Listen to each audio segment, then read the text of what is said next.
Father and a late discovery adoptee after completing a JD in jurisprudence. In intellectual property, he completed an MA in English Rhetoric as well as an MA in film.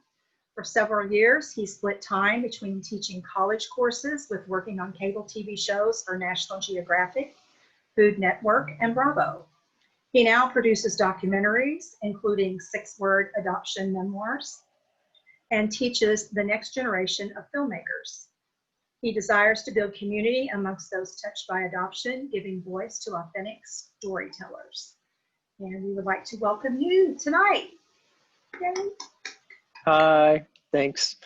And I just want to say, first of all, that I've loved these. I've loved seeing the guests that, people that I don't know, people that I do know.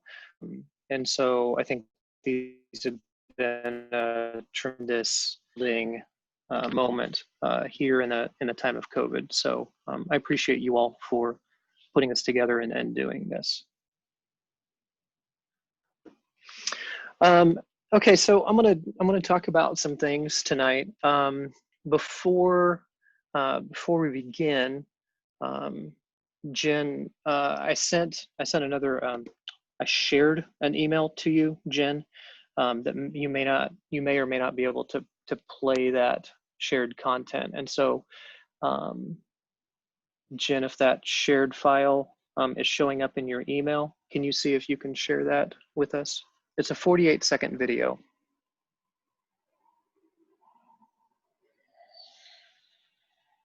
And so I'm willing to wait a minute to see if that's I am working on it. I'm trying to see if I can get it. No problem. Over there. Let me download it. It says I do not have access to the page. 403 error. It could still be processing on the Google Drive, so I'm not going to worry about it. What I am going to do is just share a photo of a recent hike that I was on, and while you're looking at this, I also want us to just breathe for a minute and think about what do you want out of this happy hour tonight within this community. So can everyone see that picture okay?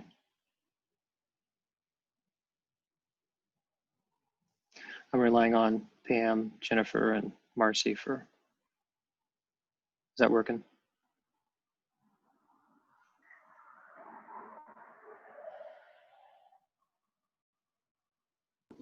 Yes, we can see it fine. Thank you.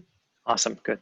So let's just take, half a minute to a minute and just kind of look at the photo and imagine the bird song, the wind in the leaves, just that quiet.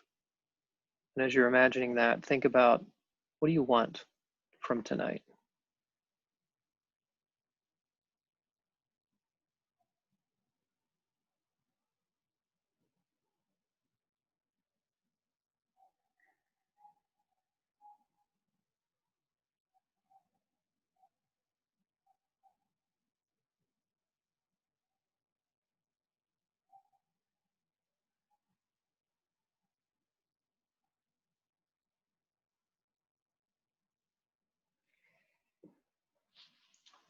This is actually a photo that I took 2 days ago as I stood in the Olympic National Park, far from roads, far from crowds, and just watching the sun rise over the edge of this mossy maple and spruce forest. And being in nature is a big deal for me. I love the green. I love smelling the air. I especially love water. And I have a couple of adoptee friends that are also water people. So whenever I'm near a stream or a waterfall or a tide coming in and out, I'll roll off some video and send them a text and just let them know that I'm thinking about them. So if you're a water person like me, if you're into trees and green. Like, this is a really restorative time for me. So I just wanted to give us an opportunity to breathe before we start talking, because some of this stuff will probably be heavy. You know, that's just kind of the phase of life that I'm in right now. So, okay, good. So I've got a little note thing for myself, because once I start talking, I can get far afield in no time at all, and I don't want to do that. So, spoiler: I am an adoptee, and so as I talk about my time, you know, entering adoption land, being a late discovery adoptee, there was a time when I didn't know that I was an adoptee. So I'm going to talk a little bit about my life at 18, my life at 35, my life at 42, my life at 45, my life at 47, and my life at 50. And I am currently 50. So, but before I talk about those things, I want to talk about male adoptee. And I'm a person who identifies as male. And I want to make sure that any non-binary persons don't feel excluded in this conversation of male adoptees. If you self-identify as male, welcome. If you are completely non-binary, welcome. I hope that you walk away with things that you can relate to your own experience where you are. But I wanted to acknowledge that right at the start. So today, I want to talk about my why into adoption land. And I considered a why because I am a dual adoption land person. I'm both a birth father as well as an adoptee. I want to talk about how my journey in adoption land led to making a film, actually several films, Six Word Adoption Memoirs. I want to talk about my unadoption at 47. And I want to talk about where I am right now. And this phase of my life right now is grief and life and death and life and grief. So I've also made a PDF. I'll make it available on the Ridghaus Facebook page, or if you follow me on Instagram, I can try to send it to you.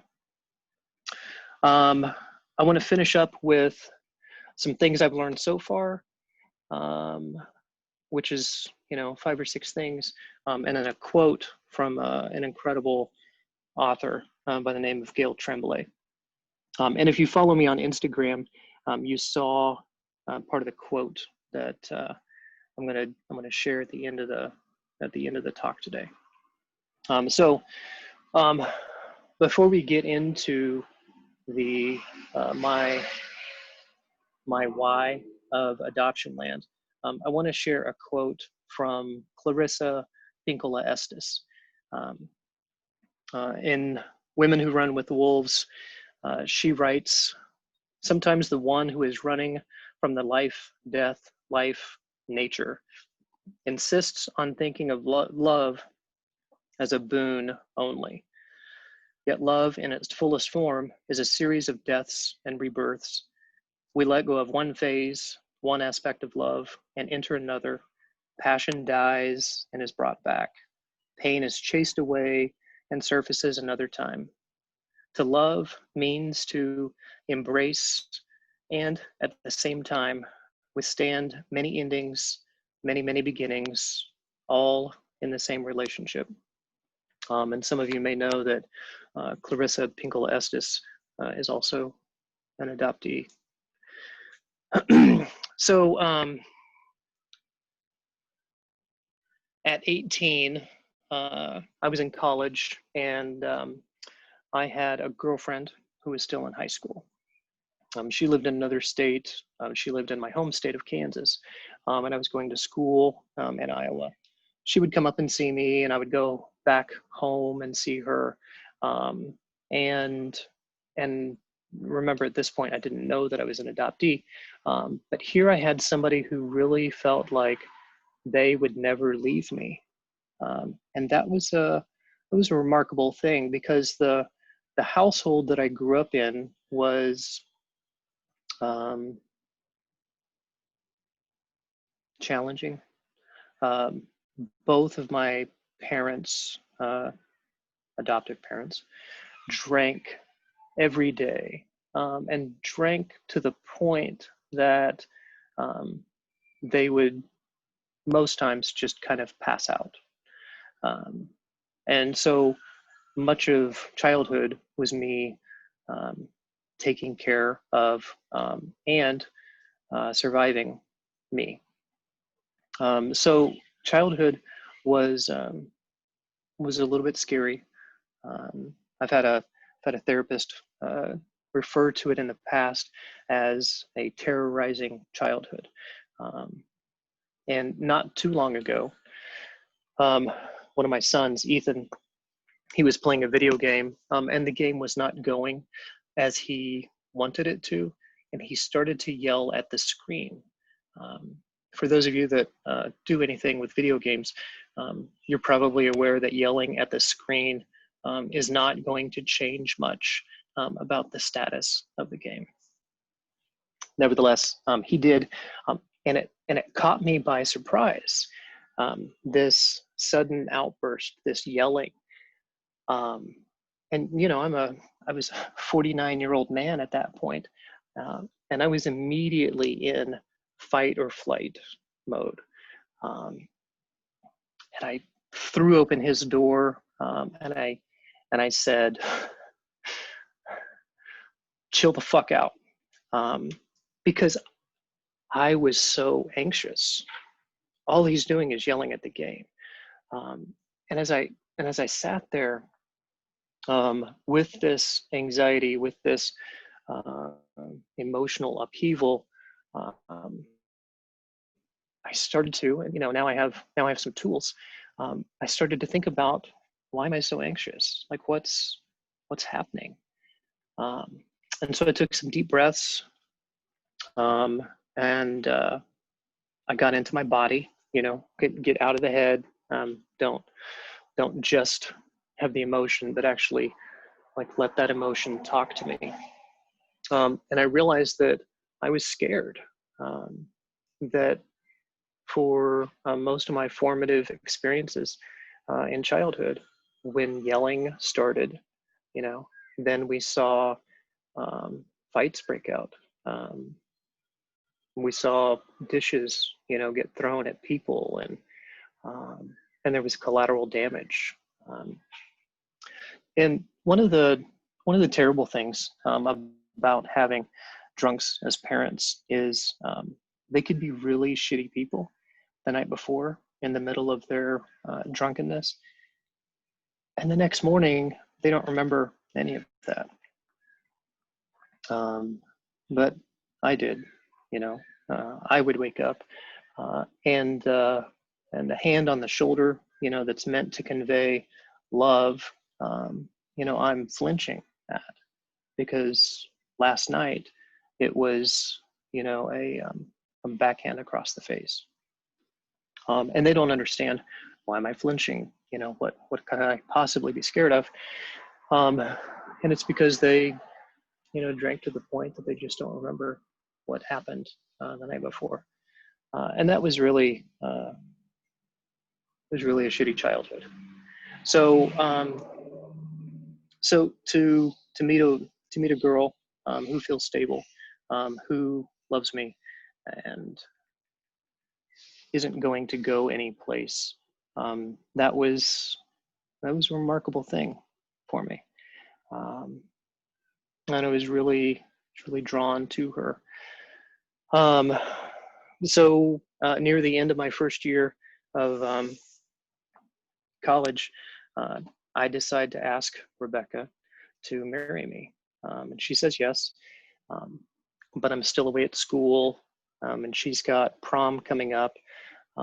And so she decides, she asks, you know, if I cared, if she went to prom with this guy, from her high school. And I thought, well, I'll be here, you'll be there, no big deal. And then as the dates got closer, I realized, no, wait, I'll be out of school. I'll be home. So, no, I don't want that to happen. But it did anyway. And so this person that I felt, had been very loving and caring, now felt, I felt abandoned. And I didn't understand those feelings at 18. So,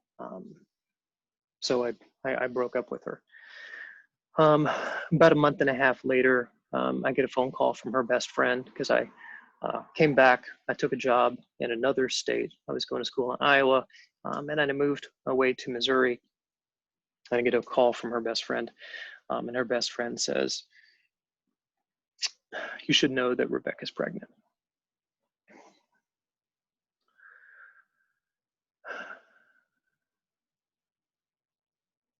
Okay. And so, I think about my childhood, and I think about her family. She was from a broken home, and I thought, okay, so let's try to see what we can make, of a life together. See what we can try to do for for a child that's going to be born. And so I moved back to Kansas, found another job, and the hurt from her decision to go ahead and go out with this other guy was too much for me. And every time I saw her, I still felt that lingering betrayal.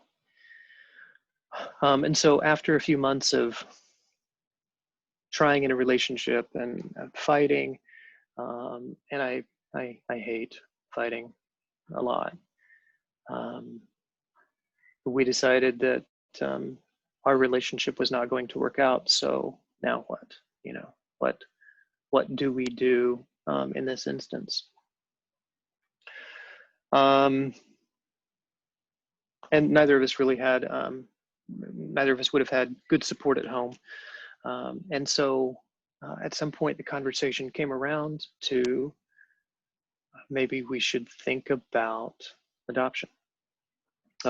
We both went to a small Christian church, and the youth pastor of the church had a sister-in-law who had been infertile, had had several miscarriages, and they were looking to find a match in a family for adoption. And so we met with them several times. They seemed like good people, and of course, at the time, the cultural narrative was a child should grow up in a two-parent household, and we were not going to be, that two-parent household. And that was a hugely compelling element that, as I look back on, I would perceive that differently now. But at the time, that was the decision we decided to make. And so one of the hardest days of my life was witnessing Zack's birth. We spent 4 days in the hospital with him. And Brian and Colleen, Zack's adoptive parents, spent that time with us as well. And I signed the final paperwork and drove away from the hospital, absolutely devastated for reasons I didn't really fully understand. but I was now a birth father. And Zack would be raised by, a family not genetically linked to him. So that's me at 18. I turned 19 before he was born. But that was my life at 18. At 23, I met a gal, and things were good. We got married, and we started to have children right away, even though it was our plan to, she had finished her bachelor's degree in nursing. I was working on a bachelor's degree in philosophy because I wanted to have a highly lucrative job waiting for me upon graduation. Anybody who knows anything about philosophy knows that you don't make any money at all. So, but my plan was to get a master's degree in philosophy, and then work on my PhD, and then I could teach college and do the things that philosophers do. I guess they walk through olive groves and teach people stuff, ask inane questions. And so I seemed pretty equipped for that. I could walk, and I would bug everybody with my questions. And so we got married, and then about 5 weeks after we got married, she says to me, "I think I'm pregnant." And I was thinking, that is not the plan. Like that's not what's supposed to happen here. But she was indeed pregnant. And so our first was born 3 months before our first wedding anniversary. And then our second was born 2 months before our second wedding anniversary. And then our third was born 3 months after our third wedding anniversary. So, so we had 3 kids, roughly within the first 3 years of our marriage. And then we eventually had 5. And when Gabriel, our youngest, was born, Drew had just turned 6. So we had 5, 6 and under. Now to loop Zack back into the story just for a second, we had an open adoption, and there are lots of elements in Zack's story that are interesting, especially for those of us that are in adoption land.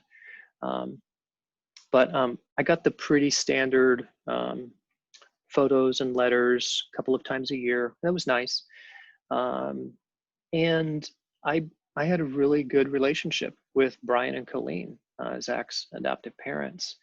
But for a couple of years, they dropped off in contact. I would get a letter, but no phone call. And really, I was able to see him pretty much once a year or so. If I traveled to Colorado or if they were in Kansas, I got to see Zack quite a bit. And so, so my kids with Joan, they really only ever thought of Zack as a brother. There was no half brother. There was no huge gap for them. They called him brother, and then do to this day. And so that was nice. But the little bit of radio silence with Brian and Colleen was eventually lifted when Colleen revealed that she and Brian were getting a divorce. And Zack was about 11 years old at this time. And Rebecca voiced, I think Colleen had invited us out so she could talk to us in person.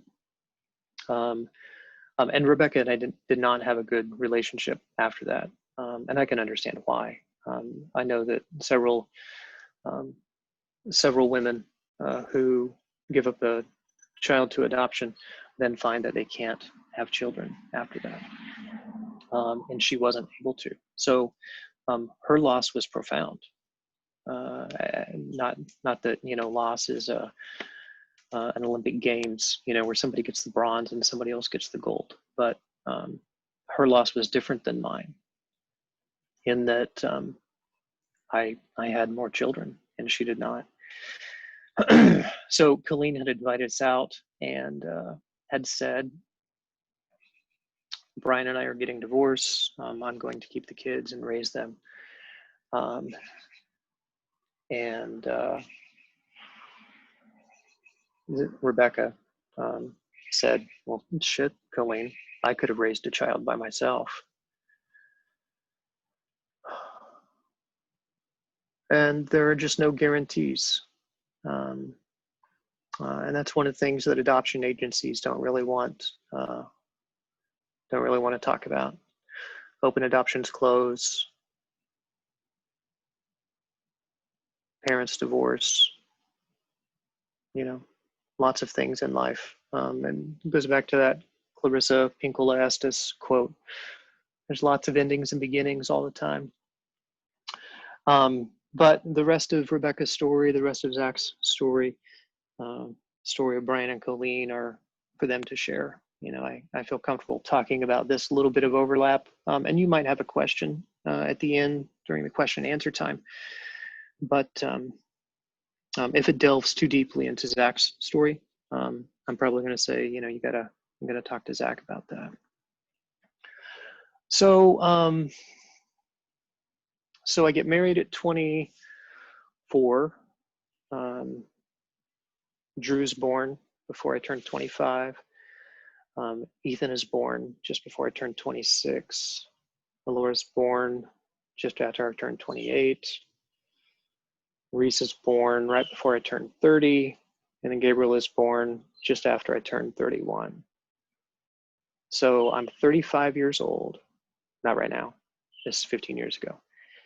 But talking about it in the present tense really helps, with the story. So, so I'm 35 years old, and I realize that I am now the age that my father was when he first had me. And I was the oldest in the family that I grew up in. And my youngest is about to turn 4. So I have 6 kids at 35 and he had 1. And I wanted to kind of get into the mindset of what would it be like to be 35 and have your first child. And that was something that I thought about for a period of time. And I really struggled with it. I really struggled with figuring out, what does that mean? Like if you've lived 35 years of your life, kind of in one direction, what does it suddenly mean now that you have a kid? Because let's face it, kids are work. They make your hair go gray if it doesn't come out. They keep you awake at night. All of the things that you said you would never do, or that you would never say to your kids, you suddenly hear yourself saying, right? So kids are a lot of work. And I really, like I said, I really wrestled with that for a while. And then, a couple of months pass and we are heading into Thanksgiving. And Colleen, Zack's adoptive mom, is coming to Kansas around Thanksgiving. And she said, Zack would like to have a dinner with everybody. And so, so we have a dinner with Colleen and Zack, and Zack's younger adoptive sister, Abby. And we're at our friend's house in Newton, the youth pastor. And Rebecca comes, and at this point, Rebecca had taken on foster care for her sisters child. And so Rebecca has a foster child, you know, that she's raising and taking care of. And we're all sitting around this table, and I thought, man, this is the first time all of us have been together since probably since Zack was born, which was pretty remarkable. And I just kind of lived in the moment. I think maybe with me was Drew and Alora and maybe Reese. It was either Reese or Gabriel, but it was probably Reese, because Gabriel was still pretty young. And I just thought, wow, this is a moment. And about a month after that dinner, I get a letter from the Kansas Department of Social and Rehabilitative Services. And the letter says, you know, we're looking for this person with this birth date of this social, and we have information. So please contact us if you know how to reach him. And of course, the person was me, you know, and the birth date was mine, and the Social Security address was mine. But it was really like one of those, you know, 49 steps kinds of things. I was like, what is this? Like, do I have you know, a cousin 6 times removed who died, you know, with an incredible estate on Bermuda, and I'm the only heir? Sadly, no. I mean, sadly in one sense, but so it was that air of mystery. And so I decide, okay, Christmas is coming up. I'm going to wait until after Christmas, and then I'm going to call and find out what's going on with this. So so I call shortly after Christmas, maybe just after New Year, and I talk with a social worker by the name of Tina. And Tina says, well, we just wanted to verify, you know, contact information because the birth mother wanted to be in touch with you. Now, understand that when you're hearing this story, you already know the plot twist. Like, you know, I'm adopted, right? But I didn't know that I was adopted. So when Tina said the birth mother, my mind immediately went back to Thanksgiving, and I'm like, why the hell would Rebecca want to be in touch with me now? And like, she's got Colleen, we've got a mutual friend, Jason. Like, there's a dozen ways that Rebecca could get in touch with me if she wanted to be.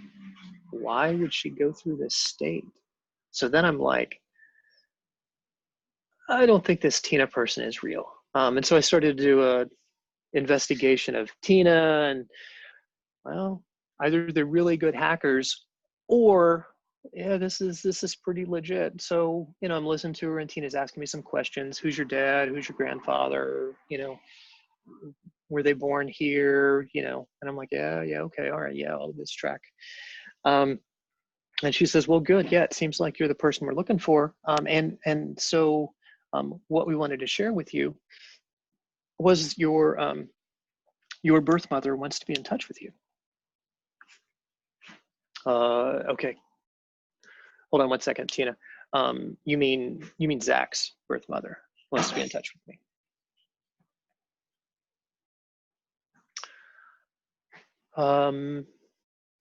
No, your birth mother. Oh, well, I'm not adopted. And Tina was, she's a beautiful soul, because I could hear her voice cracking. And she said, I'm sorry. I mean, I'm not sorry, but I don't know that I should be the first person to tell you this. You're adopted.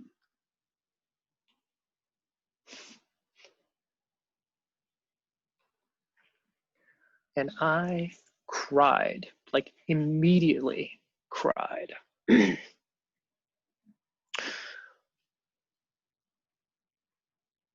And I said, I'm gonna have to call you back. Because I couldn't contain myself. And so for those of you, and I know I've got some LDAs on the call tonight, and they know, what this is. But imagine for 35 years of your life, somebody says, oh yeah, this thing that you thought was true is not. And I don't want to get too deep into the LDA thing, but the most challenging part of being a late discovery adoptee, LDA, the most challenging part of being an LDA is all of your life, something is off, and your intuition is saying, something's wrong here. And you're kind of looking around and you're like, man, this isn't right. What is it? And everybody in your immediate circle, everybody that you're supposed to trust, who is supposed to look out for your well-being, is telling you, nope, nothing's wrong. It must be your intuition. Your intuition is off. And at some point you jettison the intuition. At some point you're like, God, that's like, this compass is just broken. I can't even use it anymore. And then one day you're like, nope, compass was right on. Everybody just lied to me. And when you throw in things like, oh yeah, you've got drunk parents who are abusive. And it's just like, fuck. You all have beeps or something, right? In the YouTube version of this. It's just unbelievable. So for 2 years, like I went back and I investigated every memory that I could pull up. And I imagine it, and I've spoken of this before. Haley Radke, she asked me some questions around this on her Adoptees On podcast, which is fantastic. I love Haley. I imagine this like picking up rocks, and I'm picking up this memory, as a rock, and I'm turning it over, and I'm, looking at the underneath side, and I'm thinking, should I have known? Like, should I have known this thing? Should I? Yeah. So for 2 years, it was it was a lot of work, a lot of investigation. So I'm gonna fast forward through a couple of things because there are other. I've talked about this in some other podcasts. April Dinwoody has one out there, and April is, just one of my favorite people in the world. But I talk about this question of identity, and I talk about that period of time where like I just questioned everything.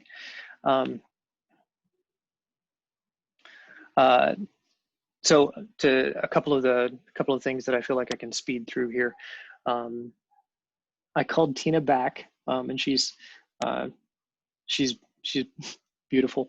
And in fact, her supervisor, Marilyn Waugh, is the person who actually got me kind of hooked into the adoptee community. Marilyn was talking about this adoptee researcher in Indiana who really helped organize things, and her name was Pam Krosky, and so I was able to get hold of Pam, and Pam talked about the male adoptees, and I got to meet Rich Erlob, Darren, and Brian Stanton, and Matthew Spencer, Keith Cirillo, just like all of these guys. And so I got really plugged in deeply after the first couple of years with all of these guys. But going back to the story, I called Tina back, and she was in Marilyn's office, and she was crying because she had never had a moment where she had an adoptee who didn't know. And I just saw Tina's on this call. She's super sweet, and it actually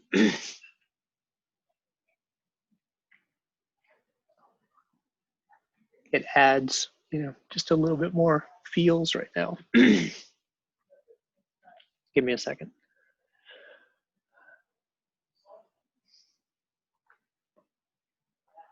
So so Tina had to call me back. She was tearful. And then we connected, and she said, do you want to be in touch with you want to be in touch with your birth mom? And I was like, yeah, let's do it. So for 1 week, I got to live the life of the adoptee. I got to dream about who my birth parents would be. And of course, they were academics, and they were super smart, and they were teaching in graduate programs. And so I had that adoptee fantasy life for a week. Friday, the 13th of January, 2006. I spied the postal carrier driving to our little mailbox, and they dropped off an envelope, and that envelope was from the state of Kansas. And I tore it open, and I opened it up, and in it was a little photocopy of a 3x5 card, and it said, "I'm looking for Kyle ? House, baby boy House. I would like to know how he is. If you want to be in touch with me, here's my address, here's my telephone number. And just reach out." And so I read the card, and I'm one of those people that kind of believes in maybe some woo-woo kind of weird things. But this is maybe the only time in my life where I really experienced telekinesis, because I've got the card in one hand and suddenly I'm looking at the telephone, and I don't really remember walking over and picking up the telephone. It was just in my hand. And so I can only imagine it just flew from the wall and and I'm calling her. Like, I've barely stopped reading this card, and I'm dialing a number, and I call her. And a woman answers the phone, and I said, "Hi, I'm looking for Barbara House." She said, "This is her." And I said, "Well, I don't really know what to say next." There was something about her voice. And it's funny, if you've been at conferences with she and I, you know that we tell this story differently. She insists that she said, "Hold on, I need to sit down." But I don't remember her saying anything until she said, "Well, do you still live in Kansas?" And I just knew, that was it. So, so I made reunion with her via telephone and email. We sent photos to each other, and we communicated for the next 3 months. We did a DNA test just to verify, because my adoptive parents said, "No, of course you're not adopted." And then we met at the beginning of March, and then shortly after that, I made connection with my bio dad. And so I've been in reunion this whole time. One of the things that is on my bio is the 6 Word Adoption Memoirs. And I know several of you have seen them. You have commented, like I know you, and some of you may not have seen them, but they're on a Vimeo page. If you follow Six Word Adoption Memoirs Project on Facebook, you can see the videos. We have 2 short documentaries. In the first one, we had 15 people, and the Six Word Adoption Memoirs were born of too many adoption stories weren't being told. You know, we hear the classic, you know, I was adopted, my birth parents were a mess, my adoptive parents were great, I'm so grateful for adoption. But when I actually started talking to other adoptees, that wasn't always the case. And Jean Strauss had made a comment at a workshop about if she were making films now, she would make shorter films. So I met another filmmaker, another male adoptee, Derek, and Derek and I teamed up, and we started just making 6 Word Adoption Memoirs. So, so the first year we did 15, and we really just let people walk into our a hotel room that we had converted into a video, and they tell their stories. The second year we were in Denver, and we had people lined up outside the door for like 3 hours, and we hustled to get as many stories as we could. I think we eventually captured 35. We made a second 6 Word Adoption Memoirs, but I think we only had 16 or 17 stories. And so my goal, obviously during COVID, has been to cut more of those stories, but I haven't done it yet. So we have 2 short docs, you know, with several stories, and then we have 4 shorts that are individual stories, and those are Amy C, Reshma, of course, Derek, and then another adoptee. And so those links are on our Facebook page. If you haven't seen them and you want to, then you know, you're welcome to go do that. So my life at 45 was 6 Word Adoption Memoirs, and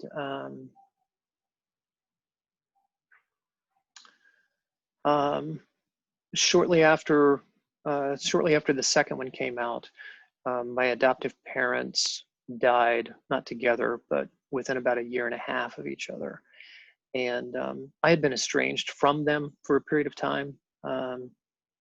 Once I found out that I was adopted, I was like, wow, you know, the nature element is really strong, because seeing my bio mom, I saw things that no one else had ever done. Seeing my bio dad, you know, he's ambidextrous, so am I, you know, and so it's like I started to make sense of the world after reunion, you know, after discovering that I was adopted.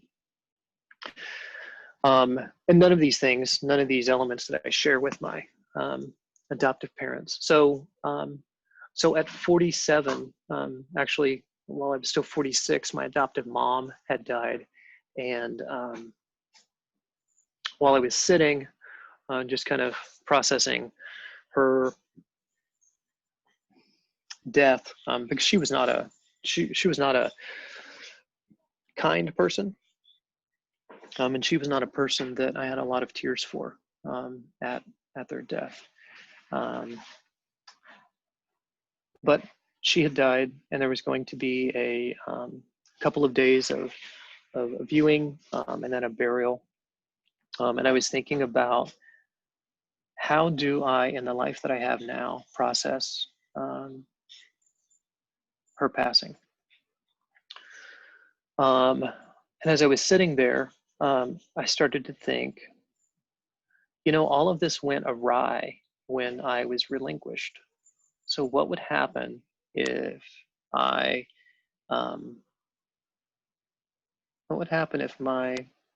birth parents would start that circle over and adopt me? What would life look like on the other side of that? My mom agreed to, and I'm at her house here in Bellingham. She agreed to, and my bio dad didn't. And I wanted him to, but I also respect everyone's right to choose the life that they want. And so on my 47th birthday, we went down to the courthouse and I got unadopted. And that's when I did the name change. Some of you knew me before. I know it's been a struggle at times to not call me that name, but that's okay. So that's kind of the story up to 47. When just after 47, we had a male adoptee summit. It's Male Adoptee Alumni Impact Summit in Colorado. Rich Erlob put that together. And I was listening to a dozen men talking about adoption and kind of where they were in the process of how adoption has impacted their life. And several times as we were around this circle, for the weekend, I would hear men say, I didn't choose to be adopted. And I had this moment where I was like, oh, I did. I chose to be adopted. That's me. And it really just started. It was one of those unexpected kinds of consequences for that decision, to restart the circle, to go back to zero and say, okay, let's give this a do-over. So that was 47, 48, and shortly, 3 or 4 months after I turned 49, I lost my youngest son to suicide.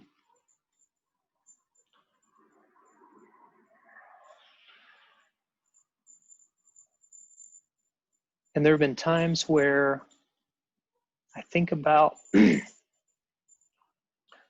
hardest day of my life up to that point was signing the papers for Zack.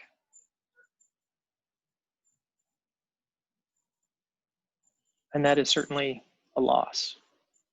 And like I said before, there's no Olympic Games in loss, but losses are different.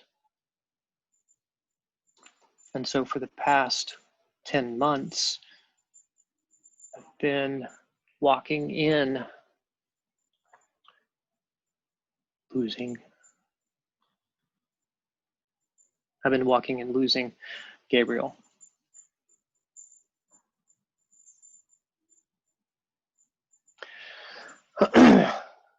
Many of you on this call have reached out. Indiana Adoptee Network has been a huge support during all of this. They sent food. They contributed to a scholarship in Gabriel's name. And I want to be sure that Amber and Pam and Jen and Marcie all know how much it means to me to have someone show up. And I really appreciated Amanda and was it Stephanie a couple weeks ago talking about grief, because grief is something that we don't really talk about in this culture.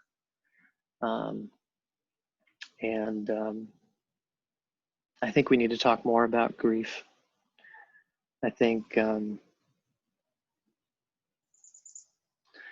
when we talk about grief and when we talk about shared griefs, especially not in the immediate aftermath of losing someone, there's this wonderful little conversation between Stephen Colbert and Anderson Cooper, where they both talk about their losses. And it's just beautiful. But adoption is grief, you know. There's a lot of loss, but it's a different kind of grief, you know. And on this side of the grief is learning that grief is a part of love, and it's a pain, not a pain like a broken finger. It's not a pain that can be fixed. It's the other side of the coin to love. And to love deeply means you're going to lose something. Then you're going to have that grief. And then you're going to learn how to have a life where you integrate that loss into the life after that loss. And that's okay.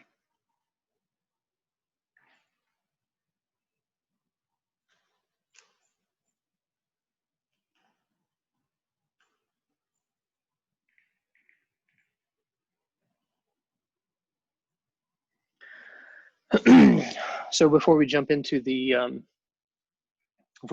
question and answer time, I wanted to share 5 things that I've learned in life so far. I want to go back to that Clarissa, not the quote, but the book. And I want to say that that there are a lot of survivors here. And in Amber shared this section of the book with me some time ago, and it's really stuck with me.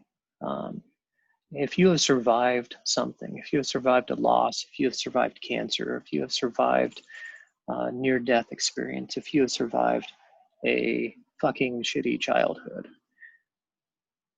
that needs to be celebrated. And so, like, take a minute and just say, yeah, you know, give yourself a little superhero pose, right? Celebrate that you have survived something. But please don't stop there, because thriving into what you are made to be is another journey past surviving. Thriving is another journey past surviving. Celebrate the survival and then thrive in what you were made to be.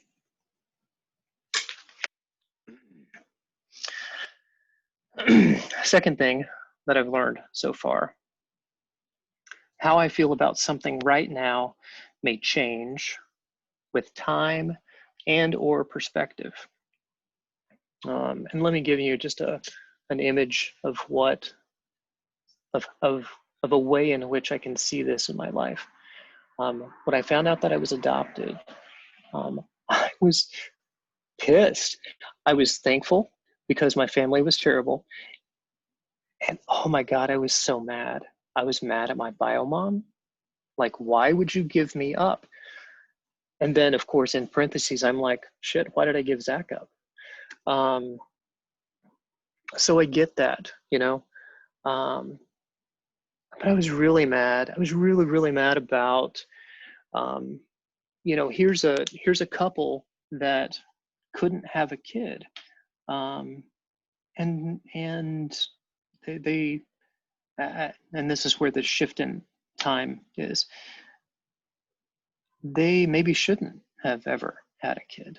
They were not good people. Through the adoption conferences, through meeting other people in adoption land, through therapy, through talking with friends, through I have to think about my friend Des.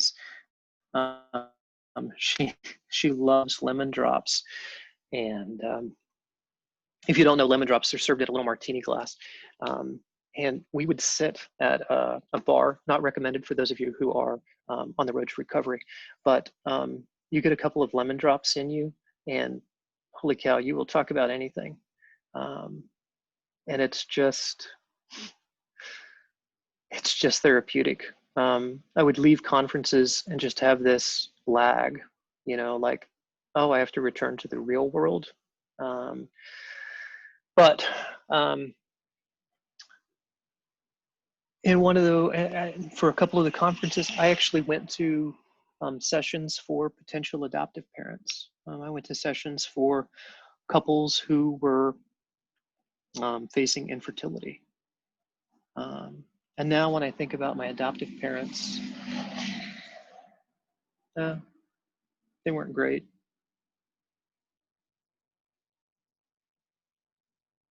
They didn't help themselves any by relying on alcohol to kind of get from one day to the next. But they probably did a better job than their parents did.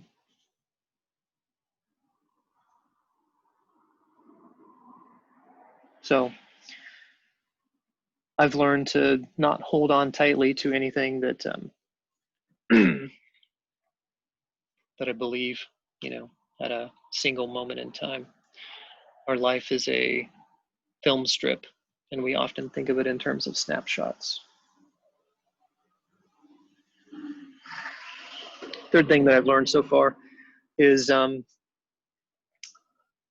no one chooses the life that they're born into. In the podcast that I had with April last summer, we got into this a bit, and it was really one of those moments where just a light bulb went off. You know, if you're not an adoptee and you were born into a family, whether it was great or terrible, you didn't make that choice. You're just there. I think the problem the problem is this, and Rich Erlob and I have had these conversations too, and it's really kind of fascinating on a philosophical level. In every situation in which parenting happens, a decision is made. A couple may decide to keep a child and raise them. A couple may decide to adopt a child out or relinquish. A couple may decide to invite a child into the family. And in all of those situations, I mean, adoption is the most kind of targeted because the choice is most overt. But really, nobody chooses. I mean, the only choice you get is, what kind of identity do you want now? What kind of identity do you want in the life that you have leading out from this moment?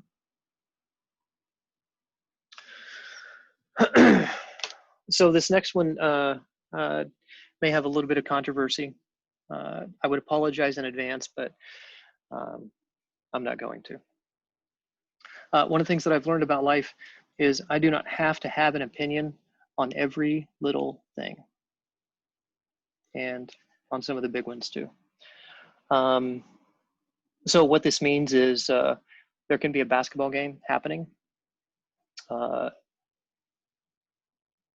with the exception of the Warriors or the Lakers, I always want the Warriors to win, and I always want the Lakers to lose. I don't really care who wins the basketball game. Now, that's not so controversial. Where it gets controversial is, do I believe in heaven? Nah, I don't know. And here's the thing, I don't have to know. Because if my decision to behave in a certain way is based upon my eternal destiny in heaven or hell, I might be a shitty person. Like, just be good, whether there's a heaven or a hell or not. So, not having an opinion, not having to have an opinion is so mentally freeing. I don't have to think about a lot of things. Like I've got 5 shirts, like this shirt right here. If you see a picture of me, there's a pretty good chance that over the last 3 years, there've been a dozen pictures of me in this shirt. You know why? Because I've got like three long sleeve shirts. That's it. So when I get up and if I want a long sleeve shirt, yeah, this is probably going to be one of those 3. And I don't have to think about it. And the same is true about having an opinion about things. Do I think adoption should be legal? Probably not. I do think that whenever possible, kids should stick with genetic family. I think family should be preserved. I think kids shouldn't be in cages.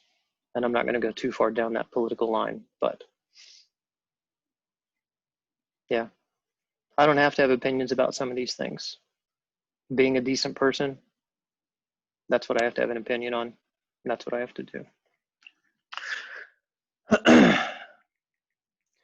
Okay, so the last thing that I've learned that I'll share with you tonight is this. And I'm sorry, we've only got like 15 minutes left for question and answers. I'll stick around later. If you want to tag me on Instagram, I'm happy to chat up, you know, whatever questions you have, but we don't get to it here. But this is the last thing.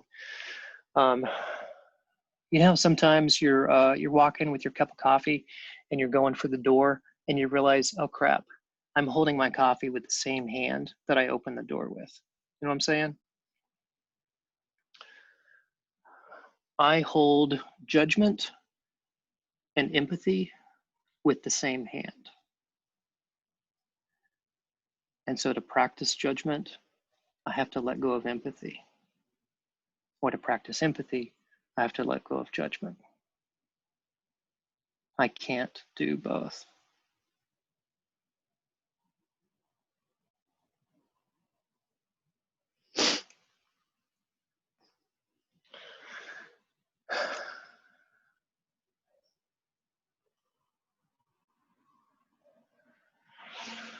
Okay, so to wrap up my time where you are the passenger in the car with the doors locked and we're traveling down the highway and you can't do anything or get away. I mean, I guess you could leave, but the analogy breaks down at that point. I wanted to share a bit of a poem. Actually, I'm going to read the whole thing, but it's really the last paragraph of the poem that I've been thinking about this week as I was preparing for tonight's thing. And it's called Laughter Breaks, and it's from a American Indian poet by the name of Gail Tremblay. Laughter breaks like sun rising. The whole world shimmers and light shakes as though the belly of earth moves with the mirth in one's own gut. The power to celebrate excess wakes in us.